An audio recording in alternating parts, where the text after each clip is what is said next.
बिस्मिल्लाहिर्रहमानिर्रहीम अस्सलाम वालेकुम रिस्पेक्टिव व्यूअर। जैसा कि आप सभी को पता है कि रिसेंटली बीपीएससी की जो 8वीं एडवर्टाइजमेंट आई है ना, उसमें एक्साइज एंड टैक्सेशन इंस्पेक्टर की जॉब्स हैं। ठीक है, बहुत ही अच्छी अपॉर्चुनिटी है जिसमें आपको बीपीएस 16 दिया जाएगा और फर्दर टोटल पोस्टें भी आप ये नोट कर लें 100 है। ठीक है, ऑल ओवर द पंजाब के मेल और फीमेल दोनों कैंडिडेट्स अप्लाई कर सकती हैं। इन जॉब से रिलेटेड आप लोगों के जितने भी क्वेश्चन बनते हैं ना, ऑलमोस्ट जो भी कैंडिडेट्स एक्साइज इंस्पेक्टर भर्ती होना चाहते हैं, तो ये वीडियो मैं आप ही के लिए शेयर करने जा रहा हूँ, क्योंकि इन जॉब से रिलेटेड जो आप लोगों के क्वेश्चन है ना, वो इंशाल्लाह मैं एक ही वीडियो में कवर करवा दूंगा। ठीक है, आपका अप्लाई करने से लेकर फाइनल सिलेक्शन होने तक का जितना भी प्रोसीजर है ना, मीन के किन किन मराहल से आपको गुजरना पड़ेगा टेस्ट की तैयारी के हवाले से, तो कौन कौन सी मैंने आउटलाइंस प्रिपेयर की हुई हैं आप लोगों के जो क्वेश्चन के रिगार्डिंग है। ठीक है, तो सबसे पहले हम एजुकेशन के बात करेंगे। वैसे मोस्टली कैंडिडेट्स को पता होगा क्योंकि मैंने अपडेट जो दी थी उसमें बताया हुआ है। फर्दर हम एज क्राइटेरिया की बात करेंगे, देन मोस्ट इंपॉर्टेंट कैसे अप्लाई करना है, देन इसके सिलेक्शन प्रोसेस की बात करेंगे कि आपको किन किन मराहल से गुजरना पड़ेगा, कौन कौन से आपके टेस्ट होंगे। ठीक है, और टेस्ट में पेपर पैटर्न क्या होगा वो भी फर्दर हम डिस्कस करने जा रहे हैं। देन इसका जो रिटन टेस्ट है वो कब तक पीपीएससी कंडक्ट कर लेगा, आप सभी को पता है ये पीपीएससी के थ्रू ही एडवर्टाइजमेंट आई है।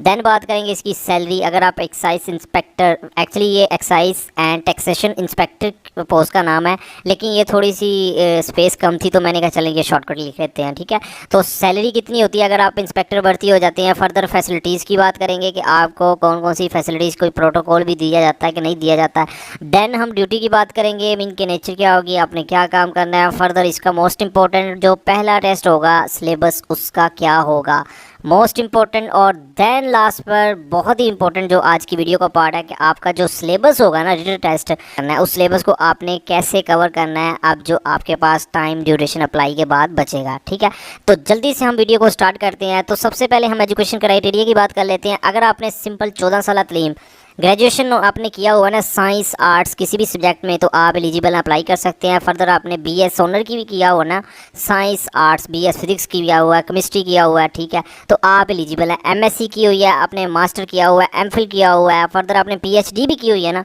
तो आप फिर भी एलिजिबल अप्लाई कर सकते हैं। ठीक हो गया।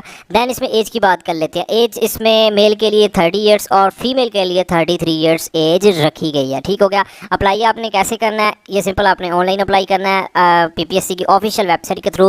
लास्ट वीडियो में मैं आपको मेन जो एक तरीकाकार है ना, जो स्टेप है वो मैं बता चुका हूँ। अगर आपने वो वीडियो नहीं देखी तो देख लीजिएगा, क्योंकि आज की वीडियो का ये 3 पॉइंट तो ज़्यादा इंपॉर्टेंट नहीं है, ये तो आपको पता ही होंगे, लेकिन जो नीचे पॉइंट है ना, ये 5 से जो 6 पॉइंट बनते हैं, ठीक है, यही मोस्ट इंपॉर्टेंट आज की वीडियो के। देन इसका सिलेक्शन प्रोसेस की बात करेंगे। काफ़ी कैंडिडेट्स के मुझे मैसेज आ रहे हैं कि सर इसका जो पहला रिटन टेस्ट होगा वो कब तक होगा। तो सबसे पहले मैं आपको सिलेक्शन प्रोसेस की मिल के बता दूं। देखिए, अप्लाई अगर आप आज कर लेते हैं, जैसे कि आप सभी को पता, आई थिंक इसकी 26 जून लास्ट डेट बनती है अप्लाई करने की। तो अप्लाई करने के बाद ना पीपीएससी नॉर्मली आप लोगों को ना, जैसे अब पेंडिंग में काफ़ी ज़्यादा टेस्ट पड़े हुए हैं, तो उसी को मद्देनज़र रखते हुए अगर आपको मंगाऊँ ना, आपके पास 2 महीने का टाइम है। हो सकता है कि 1.5 माह के अंदर पीपीएससी आपका टेस्ट कंडक्ट कर ले, लेकिन चांसेस कम है क्योंकि अभी काफ़ी लेक्चरर जॉब्स के टेस्ट रहते हैं, फर्दर मुख्तलिफ डिपार्टमेंट्स के अभी प्रोफिशिएंसी टेस्ट जैसे कनाल पटवारी के रहते हैं। तो मुझे नहीं लगता कि इतना मीन के कम 2 महीने तो आपको मिल ही जाएंगे इसका पेपर मीन के लगते लगते पीपीएससी कंडक्ट करते करते। ठीक है, तो 2 माह के बाद या 2 माह के अंदर अंदर ना पीपीएससी आप लोगों का रिटन टेस्ट कंडक्ट कर लेगा। तो सबसे पहले आप लोगों का रिटन टेस्ट होगा और फर्दर आप लोगों का इंटरव्यू होगा, और देन आप लोगों को ऑफर लेटर मीन के आप लोगों की शॉर्ट लिस्टिंग हो जाएगी, जो भी शॉर्ट लिस्ट कैंडिडेट्स होंगे। अब कुछ कैंडिडेट्स ये भी पूछ रहे थे कि रिटन टेस्ट के बाद इसमें कोई साइकोलॉजिकल या कोई फिजिकल रनिंग वगैरह, कोई पुशअप सिटअप्स, ठीक है, इसमें कोई रिक्वायरमेंट फिजिकली कोई ऐसा कोई सीन तो नहीं है। देखिए, है तो ये यूनिफॉर्म बेस्ड जॉब है, ठीक है, ये इस एक्साइज एंड टैक्सेशन इंस्पेक्टर, लेकिन नॉर्मली जो यूनिफॉर्म बेस्ड जॉब्स होती है ना, उनमें 25 ही एज रखी जाती है, 25 ईयर्स। लेकिन इसमें आपकी ये यूनिफॉर्म तो जॉब्स है, ठीक है, इसमें कोई शक नहीं है, लेकिन इसमें आपकी जो एज है ना वो 30 ईयर्स मेल के लिए रखी गई है। ठीक है, तो इसमें आपको रिलैक्सेशन भी दी गई है। नॉर्मली इसमें मैं आपको अगेन ये बात शेयर कर रहा हूँ, जो यूनिफॉर्म जॉब्स होती है ना, उसमें आपको एक दिन भी अबव नहीं दिया जाता। ठीक है, तो इसमें आपकी 30 ईयर्स है। तो मैं आपको ये बता दूँ ना, इसमें आपका कोई रनिंग टेस्ट होगा ना, आपकी कोई फिजिकल रिक्वायरमेंट है हाइट की, चेस्ट की, ठीक है, और फर्दर कोई पुशअप सिटअप्स कोई आपसे ये फिजिकल रिक्वायरमेंट नहीं है, ना कोई साइकोलॉजिकल असेसमेंट टेस्ट होगा। ठीक है, और इंटरव्यू में आपको चेक कर लिया जाएगा, इसमें आपने परेशान नहीं होना। ठीक है, तो रिटन टेस्ट कंडक्ट कब तक किया जाएगा ये भी मैंने आपको बता दिया है। बाकी इसकी ड्यूरेशन की बात कर लेते हैं कि कब तक ये प्रोसेस मुकम्मल कर लिया जाएगा। नॉर्मली पीपीएससी कोई भी रिक्रूटमेंट को ना मुकम्मल करते करते 4 से 5 माह लगा देता है। ये आपने अपने माइंड में रखना है, ठीक है।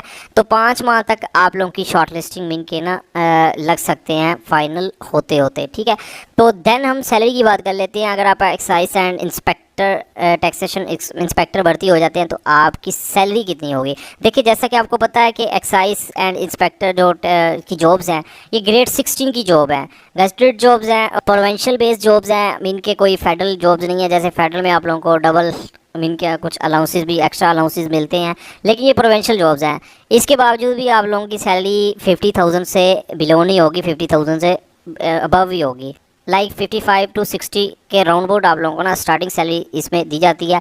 फर्दर मैं आप लोगों को ना इसमें बता दूं कि आपको इसमें ना गाड़ी भी दी जाती है। कि जैसा कि आपको पता है कि इसमें जो आप लोगों की ड्यूटी होगी एक्साइज इंस्पेक्टर की, प्रोविंशियल बेस्ड जॉब्स हैं, इसमें आप लोगों ने बेसिकली प्रोफेशनल टैक्सीज हो गया और further excise and transport taxis हो गया, ठीक है, उनको जनरेट करना, जैसे गाड़ियों की नंबर प्लेट्स वगैरह। तो काफ़ी ज़्यादा जो टैक्सेशन का सिस्टम है ना वो एक्साइज इंस्पेक्टर के थ्रू ही जनरेट किया जाता है, ठीक है। तो बेसिकली आप लोगों का यही काम होगा। तो मैं आपको ये बात बता दूं, ये ना काफ़ी ज़्यादा पावरफुल जॉब्स हैं। इसमें आप लोगों को काफ़ी ज़्यादा इनके ना अथॉरिटी दी जाती है। जो डीपीओ और आरपीओ तक के जो ऑफिसर्स हैं ना उनके साथ आप लोगों के ना राब्ते होते हैं, ठीक है।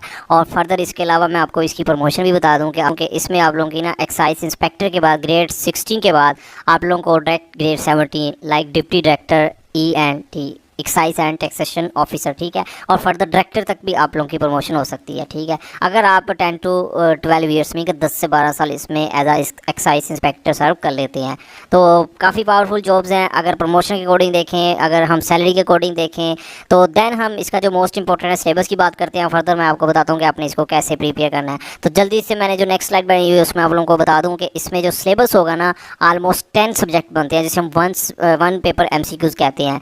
डिफरेंट सब्जेक्ट में से पेपर आएगा। कौन कौन से सब्जेक्ट हैं वो मैं आपको बता दूं। इंग्लिश है, ठीक है। अब इंग्लिश में मैं आपको किन किन आपने एरियाज़ को कवर करना है वो मैं आपको फर्दर बताता हूं। देन ये देखें, उर्दू का पार्ट होगा। फर्दर मैथ से रिलेटेड क्वेश्चन, आप बेसिक मैथ होगी, ठीक है। इस्लामिक स्टडी से रिलेटेड क्वेश्चन होंगे और फर्दर पाक स्टडी से रिलेटेड क्वेश्चन होंगे। और दैन करंट अफेयर्स का पार्ट होगा। फर्दर जनरल नॉलेज का पार्ट होगा। दैन जियोग्राफी का पार्ट होगा। फर्दर बेसिक साइंस का पार्ट होगा, ठीक है। और दैन कंप्यूटर का पार्ट होगा। इन तमाम सब्जेक्ट को मिला के आप लोगों का 100 बेस MCQ स्पेस पेपर होगा, ठीक है। 100 क्वेश्चन होंगे। और देन इंग्लिश के उसमें 7 से 8 क्वेश्चन होंगे, उर्दू के 10 क्वेश्चन होंगे, मैथ के 6 से 7 क्वेश्चन होंगे, इस्लामिक स्टडी के पेपर में आपको 8 से 10 क्वेश्चन मिल जाएंगे, पाक स्टडी के 8 से 10 मिल जाएंगे, करंट अफेयर्स के 6 से 7 क्वेश्चन आपको मिल जाएंगे, जनरल नॉलेज के आपको क्वेश्चन मिलेंगे, ठीक है। बेसिक साइंस का पार्ट मिलेगा, कंप्यूटर के भी ऑलमोस्ट 7 to 8 क्वेश्चन आपको पेपर में मिलेंगे। तो इन तमाम सब्जेक्ट को मिला के ना आप लोगों का 100 बेस पेपर होगा, ठीक है। एक चीज़ और मैं आपको बता दूँ, PPSC में मोस्टली कैंडिडेट्स को ना पता हो, जिन्होंने पहली बार अप्लाई करना है, इसमें नेगेटिव मार्किंग भी होती है। 0.25 की नेगेटिव मार्किंग होती है। ये भी आपने अपने माइंड में रखते हुए अप्लाई करना है, ठीक हो गया। देन एक चीज़ और मोस्ट इंपॉर्टेंट, 0.25 का मतलब ये है कि अगर आप 4 MCQs को रॉन्ग अटेम्प्ट कर लेते हैं ना तो आपका 1 नंबर डिडक्ट हो जाएगा टोटल मार्क्स में। देन मैं आपको जल्दी से बता दूं कि इंग्लिश में आपने किन किन एरियाज़ को कवर करना है, उर्दू में किन किन एरियाज़ को कवर करना है। देखिए, इंग्लिश में बेसिकली आप लोगों का जो वोकैबुलरी और ग्रामर का पार्ट आ जाता है। वोकैबुलरी में सिनोनिम और एंटोनिम्स आ जाते हैं, ठीक है, और फर्दर फ्रेजल वर्ब्स आ जाते हैं। अब जो ग्रामर का पार्ट है बेसिकली टेंसी से रिलेटेड कुछ क्वेश्चन पूछे जाते हैं, और then use of an article, और फर्दर डायरेक्ट इनडायरेक्ट से रिलेटेड क्वेश्चन पूछे जाते हैं, पंक्चुएशन से रिलेटेड क्वेश्चन पूछे जाते हैं। तो बेसिकली ना एग्जामिनर ग्रामर में इन्हीं 4 से 5, सॉरी मैंने प्रेपोजिशन तो आपको बताई नहीं, तो प्रेपोजिशन भी लाजमी पूछी जाती हैं, 1 से 2, ठीक है। तो टोटल मैंने आपको बता दिया 8 से 10 क्वेश्चन आपको इंग्लिश के मिलेंगे। और देन उर्दू मोस्ट इंपॉर्टेंट है ना, 10 MCQs इसके तो पक्के ही होते हैं हर 1 पेपर MCQs में। इंशाल्लाह मैं इस पर ना एक सेपरेट वीडियो बनाऊंगा उर्दू से रिलेटेड। वैसे तो मैंने सेपरेट से प्लेलिस्ट बनाई हुई है इनके MCQs इसकी प्रिपरेशन से रिलेटेड। देन बेसिक मैथ में रेशो आ जाती है, परसेंटेज आ जाती है, ठीक है। और फर्दर इसके अलावा जो बेसिक अर्थमेटिक अलजबरा से भी रिलेटेड कुछ क्वेश्चन भी इनके एग्जामिनर पूछ लेता है, लेकिन ज़्यादातर जो क्वेश्चन होते हैं ना वो रेशो एंड प्रोपोर्शन और फर्दर परसेंटेज से रिलेटेड क्वेश्चन आपको पेपर में देखने को मिलेंगे, ठीक है। आपने इन एरियाज़ को कवर करना है। देन इस्लामिक स्टडी में तो काफ़ी थारोली पार्ट आ जाता है। इस्लामिक स्टडी का होता ईजी पार्ट है, लेकिन एग्जामिनर काफ़ी ज़्यादा ना डीपली चला जाता है, ठीक है। तो इस्लामिक स्टडी में आप लोगों को सेपरेट टॉपिक्स की प्रिपरेशन करनी पड़ेगी, जिसमें आपको अंबिया कराम से रिलेटेड हज़रत आदम अलैहिस्सलाम से लेकर आप सल्लल्लाहु अलैहि वसल्लम तक आपने तमाम अंबिया कराम को स्टडी करना है, ठीक है। देन आपने कुरान पाक से रिलेटेड आपको बेसिक इन्फॉर्मेशन होनी चाहिए, और फर्दर आपने आप सल्लल्लाहु अलैहि वसल्लम की लाइफ को भी कंप्लीट स्टडी करना है, ठीक है। और इन्हीं टॉपिक्स में से आपका पेपर आएगा, ये मैं आपको गारंटी के साथ कह दूँ। फर्दर अहादीस की जो किताबें हैं, ये 3 से 4 जो मैंने आपको मेन टॉपिक बताए हैं ना, इन्हीं में से एग्जामिनर क्वेश्चन कवर करता है। फर्दर पाक स्टडी तो आप 712 से ऑनवर्ड, अगर आप करंट 2024 तक जितने भी पॉलिटिकल इवेंट्स हैं ना, अगर आप उनको कवर कर लेते हैं तो पाक स्टडी का पार्ट आपका प्रिपेयर हो जाएगा। देखिए अभी आपने परेशानी होना, अभी आप सोच रहे होंगे पता नहीं हमने कैसे इन एरियाज़ को कवर करना है, मैं आपको बताता हूँ, ठीक है। करंट अफेयर्स जैसा कि आपको पता है लास्ट 2 to 3 ईयर्स जितने भी इवेंट्स हो चुके हैं, ठीक है, जो अब नेक्स्ट जिनकी प्रेडिक्शन की जा रही है, तो दैन करंट अफेयर्स का पार्ट इसी पर कंसिस्ट होता है। दैन जनरल नॉलेज में कुछ भी पूछा जा सकता है, किसी कंट्री का नाम, कंट्री की एग्जिस्टेंस, कंट्री का कैपिटल, ठीक है। ये तो मैं वैसे आइडिया के तौर पर बता रहा हूँ। तो जनरल नॉलेज का पार्ट यार ये बहुत ही मीन के एक अनलिमिटेड टॉपिक है, ठीक है। तो दैन ज्योग्राफी की बात करें, ज्योग्राफी में बेसिकली आप लोगों का बेसिक मैप आ जाता है, ठीक है। Further universe and solar system का इसमें पार्ट इंक्लूड किया जाता है, तो इनको मिलाकर ज्योग्राफी का पार्ट भी आपको कवर करना पड़ेगा। बेसिक साइंस में बहुत इंपॉर्टेंट है, बेसिक साइंस में आप लोगों का इंसानी बॉडी का ह्यूमन पूरा फिजिकल स्ट्रक्चर आ जाता है। फर्दर विटामिन्स का पार्ट आ जाता है, दैन डिजीज़ का पार्ट आ जाता है। फर्दर फिजिक्स, केमिस्ट्री और बायो से रिलेटेड कुछ क्वेश्चन पेपर में एग्जामिनर पूछता है, ठीक है।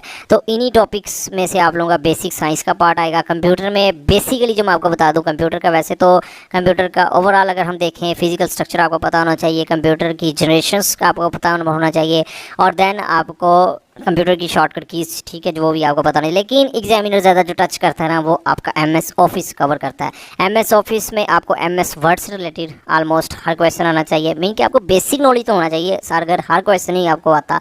इसके अलावा MS Excel, MS PowerPoint, ठीक है। इन्हीं एरियाज, इन्हीं जो MS ऑफिस का पार्ट आ जाते हैं ना, ये 3 जो मैंने आपको एप्लीकेशन का नाम बताया, तो इन्हीं में से एग्जामिनर नॉर्मली इस पेपर में क्वेश्चन बनाता है। MS वर्ड से तो ज़्यादा उसको प्यार है ना, कोई भी PPS का पेपर उठा के देखें ना, तो ज़्यादा क्वेश्चन आपको MS वर्ड से मिलेंगे, ठीक है। तो व्यूअर्स आपको ना ये तमाम सब्जेक्ट को कवर करना पड़ेगा। अब आप सोच रहे होंगे कि यार हम कैसे इंग्लिश को, मैथ को, इस्लामिक स्टडी को, पाक स्टडी को कैसे यार इसको थॉरली, जैसे आपने सर अभी बताया, कैसे इनको टॉपिक्स को कवर करें। तो देखें आपको बिल्कुल ये तो सेपरेट से प्रिपेयर करने पड़ेंगे यार। एक्साइज एंड टैक्सेशन इंस्पेक्टर आपने भर्ती होना है, ग्रेड 16 आपको दिया जाना है, डे 1 से आपने परमानेंट भर्ती होना है, तो भाई आपको एफर्ट तो करनी पड़ेगी ना। तो इसलिए भाई इंग्लिश को आपने प्रिपेयर करना है सेपरेट, जैसे मैंने आपको बताया चैनल पर मैंने सेपरेट से प्लेलिस्टें बनाई हुई हैं। फर्दर उर्दू की मैंने सेपरेट से प्लेलिस्ट बनाई हुई है, मैथ के वाले से सेपरेट टॉपिक्स को कवर किया हुआ है। फर्दर इस्लामिक स्टडी को मैंने कवर किया हुआ है काफ़ी हद तक, पाक स्टडी को भी कवर किया हुआ है। करंट अफेयर्स का पार्ट रहता है, ये इंशाल्लाह कोशिश करूँगा कि 4 से 5 वीडियो इस पर भी बनाई जाए। जनरल नॉलेज को मैंने सेपरेट कवर किया हुआ है, ज्योग्राफी को मैंने कवर किया हुआ है, बेसिक साइंस को मैंने सेपरेट से, जैसे मैंने टॉपिक्स का नाम बताया, मैंने प्ले लिस्टें बनाई हुई है। कंप्यूटर्स का पार्ट ये मैं आपको बता दूँ, इससे मैंने रिलेटिव वीडियो ऑलरेडी अपलोड की हुई, लेकिन मैं अगेन MS ऑफिस को ना बड़े यूनिक मेथड के साथ आप लोगों से साथ ना वीडियोस अपलोड करने जा रहा हूँ, ठीक है। तो इंशाल्लाह एक video MS word, MS power point और तीसरा MS एक्सेल, 3 वीडियोस मैं ना MS ऑफिस से रिलेटेड अपलोड करने जा रहा हूँ, ताकि उन 3 वीडियोस देखने के बाद ना आपको मेरे चैनल पर फर्दर कंप्यूटर से रिलेटेड कोई और वीडियो देखने की ज़रूरत ही ना पड़े, ठीक है। तो मैं अपनी जो पास वीडियो है ना उनको भी रिकॉर्ड तोड़ने जा रहा हूँ, क्योंकि ऑलरेडी मैंने वो भी अपलोड की है, लेकिन इंशाल्लाह थोड़ी सी अपग्रेड करके ना आप लोगों को MS ऑफिस ऐसे फिंगर्स पर मिन के तैयार करवाना है। क्योंकि एग्जामिनर कोई भी आप पेपर देने जाएं यार, इंटरव्यू में भी इनसे रिलेटेड कंप्यूटर के पार्ट से ना मोस्ट इंपॉर्टेंट ये पार्ट है, ठीक है, चाहे रिटन टेस्ट के वाले से, चाहे इंटरव्यू के वाले से। तो इंशाल्लाह फिंगर्स पे मैंने आपको याद करवा देना है। तो आपने इन तमाम टॉपिक्स को सेपरेट कवर करना है, ठीक है। और देन मैं इंशाल्लाह आप लोगों को फर्दर बुक्स भी रिकमेंड कर दूंगा अपने ही चैनल के थ्रू, ठीक है। एक सेपरेट वीडियो बना दूंगा कि आपने 2-3 जो बुक्स लेनी है वो भी साथ लेनी है। फर्दर आपने यूट्यूब से जो भी अदर चैनल हैं जो 1 पेपर MCQs की प्रिपरेशन करवा रहे हैं, तो आपने वहाँ से भी हेल्प लेनी है। हाँ, मैं अकेडमीज़ आपको रिकमेंड नहीं करता पाकिस्तान में यार, आपको खुद से प्रिपेयर करना पड़ेगा, ठीक है। कैसे करना पड़ेगा वो मैंने आपको ब्रीफली थ्रू कोशिश की है कि आपको गाइड किया जाए। आपने एकेडमिक्स के चक्कर में नहीं पढ़ना, ठीक है। तो खुद से प्रिपरेशन करनी है इंशाल्लाह, ये मैं आपके साथ प्रॉमिस करता हूँ। अगर आपने ऐसे ही इन तमाम टॉपिक्स को सेपरेट कवर कर लिया तो आप कभी भी वन पेपर MCQs में डिसमिस मीन के फेल नहीं हो सकते, ठीक है। लाजमी क्वालिफाई करेंगे, ये मेरा आपके साथ प्रॉमिस है। तो रिस्पेक्टिव व्यूअर्स, आपने लाजमी अप्लाई करना है। जो कैंडिडेट्स भी एलिजिबल है, मैंने कोशिश किया कि जिस हद तक आप लोगों के क्वेश्चन इस जॉब से रिलेटेड बनते थे ना, वो मैंने कवर किए हैं। कोई भी क्वेश्चन है फर्दर आप कमेंट सेक्शन में पूछ सकते हैं, मैं लाजमी जवाब दूंगा। आखिर पे यही कि अल्लाह पाक आपको आपके हर नेक मकसद में कामयाब फरमाए। अल्लाह पाक हम सब पर अपनी रहमत का नज़ूल फरमाए। Thank you for watching, take care, अल्लाह हाफिज़।